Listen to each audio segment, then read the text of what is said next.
تو کسی اردو کے شاعر نے کہا تھا کہ اس نے کہا تھا عشق ایک ڈھونگ ہے، تو میں نے کہا تجھے عشق ہو خدا کرے، پھر کوئی تجھے اس سے جدا کرے، پھر تو اسے تسبیحوں پہ بڑا کرے، پھر تو گلی گلی پھرا کرے، پھر تو اسی کا نام جپا کرے، پھر میں کہوں کہ عشق ایک ڈھونگ ہے اور تو نہیں کہا کرے۔ داتا گانجی بخش علی حجویری۔ داتا صاحب نے لکھا ہے، یہ آج کل کا جو جدید نوجوان طبقہ ہے وہ ذرا بات جلدی سمجھ جائے گا۔ داتا صاحب رحمۃ اللہ لکھا، حضرت عبداللہ بن مبارک رحمۃ اللہ علیہ سے کسی نے کہا کہ آپ بڑے زبردست محدث ہیں اور اتنی وارفتگی والے صوفی کم ملتے ہیں جتنے آپ ہیں، وجہ کیا ہے؟ تو حضرت عبداللہ بن مبارک فرمانے لگے، مجھے نا توبہ کرنے سے پہلے ایک عورت سے عشق ہو گیا تھا، عورت سے۔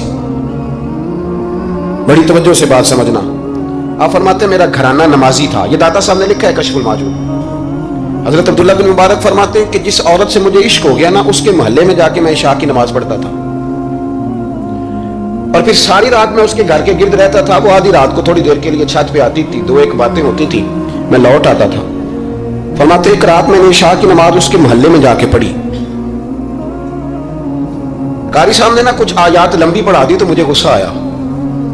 کہہ دیتے نا لوگ مولوی انہوں نے کام کو نہیں سامنے اور بھی ہیں، تو کہتے ہیں کہ نماز لمبی پڑھا دی تو مجھے غصہ آیا کہ جلدی پڑھاؤ۔ فرماتے ہیں نماز وہاں پڑھی، سخت سردی تھی، رات لمبی تھی، میں اس کے گھر کے گرد جا کے نا تو منڈلانے لگا کیونکہ مجھے اس سے محبت تھی۔ فرماتے ہیں کہ 1 گھنٹہ 2 گھنٹے 4 گھنٹے 5 گھنٹے حتیٰ کہ سحری کا وقت ہو گیا، اور پھوٹنے لگی، تو وہ نا بھاگتی بھاگتی چھت پہ آئی اور کہنے لگی کہ گھر میں رش بڑا ہے، مہمان زیادہ ہیں، آج بات نہیں ہو سکے گی۔ کہتے یہ لفظ کہتے وہ نیچے اتر گئی۔ جب میں وہاں سے واپس نکلا تو فجر کی اذان شروع ہو گئی۔ یوں سمجھ لیں کہ 13 گھنٹے 14 گھنٹے بیت گئے۔ حضرت عبداللہ بن مبارک فرماتے ہیں اچانک نہ میں نے اپنے دل پہ توجہ کی، ساری رات وہ آئی نہیں تھی پر مجھے اس پہ غصہ بھی کوئی نہیں آیا، مجھے وہ بری بھی نہیں لگی، ساری رات اس نے کھڑا رکھا لیکن میرے دل سے اتری بھی نہیں۔ کوئی نہیں سمجھ آئی آپ کو میری بات؟ فرماتے ہیں کہ پھر میں نے اپنے دل پہ توجہ کی تو مجھے سمجھ آئی کہ مجھے اس سے کھرا پیار ہے، سچا پیار ہے۔ یعنی اس نے آدھا جملہ کہا کہ میں مجبور ہوں، تو میں نے اس سے مزید نہ قسم اٹھوائی نہ گواہ مانگے، میں اس کی وہ مجبوری بھی فوراً ہی مان گیا۔ تو جناب عبداللہ بن مبارک فرماتے ہیں کہ جب میں نے وضو کر کے مسجد میں جا کے 2 سنتیں پڑھی نا تو میرے اندر سے آواز آئی، عبداللہ اگر ایک بی بی کے لیے تو ساری رات کھڑا رہ سکتا ہے اور اس کی سخت بات سخت انتظار بھی تجھے غصہ نہیں دلاتا، اگر عورت کے عشق میں سارا کچھ ہو سکتا ہے تو رب رسول کے عشق میں بھی ہو سکتا ہے۔ پھر ان کی بتائی ہوئی تراویحاں تجھے غصہ نہیں دلائیں گی، پھر ان کا کہا ہوا روزہ تجھے غصہ، پھر تو یہ نہیں کہے گا کہ بڑا مشکل کام ہے جی گرمیاں دے روزے نے، پھر تیری زبان سے کوئی لفظ اس لیے کہ محبوب پر غصہ۔